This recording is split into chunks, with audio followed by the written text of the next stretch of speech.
লগতে ৰাইজক মই এটা ভাল খবৰো জনাব খোজোঁ। অহা 16 আগষ্টৰ পৰা আমি অসমৰ মহাবিদ্যালয়, উচ্চতৰ মাধ্যমিক বিদ্যালয় আৰু বিশ্ববিদ্যালয়সমূহত নিযুত মইনাৰ প্ৰপত্ৰ বিতৰণৰ কাম আৰম্ভ কৰিম। সকলো কলেজত এইবাৰ নামভৰ্তি কৰা ছাত্ৰীসকলে বিনামূলীয়া প্ৰপত্ৰ পাব। এই প্ৰপত্ৰসমূহ পূৰণ কৰি তেওঁলোকে আমাক 10 বা 12 ছেপ্টেম্বৰৰ ভিতৰত প্ৰপত্ৰসমূহ উভতাই দিব। মোৰ মনত ইচ্ছা আছে যে নিযুত মইনা আঁচনিখনৰ প্ৰথম ধন আমি যাতে 1 অক্টোবৰত ৰাইজৰ ছোৱালীসকলৰ, আমাৰ কন্যা সন্তানসকলৰ একাউণ্টলৈ আমি পঠাব পাৰোঁ।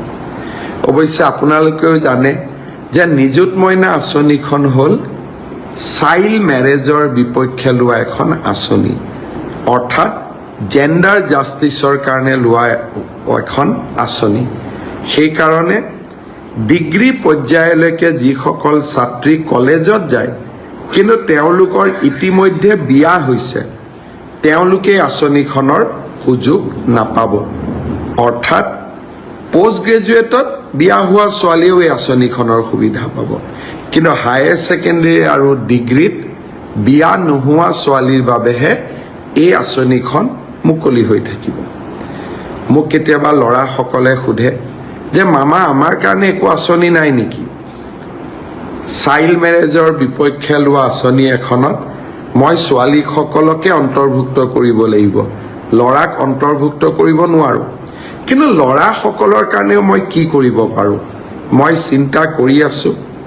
আৰু সময়ত মই মোৰ ল'ৰা ভাগিনসকলকো মই ভাল খবৰ শুনোৱাম।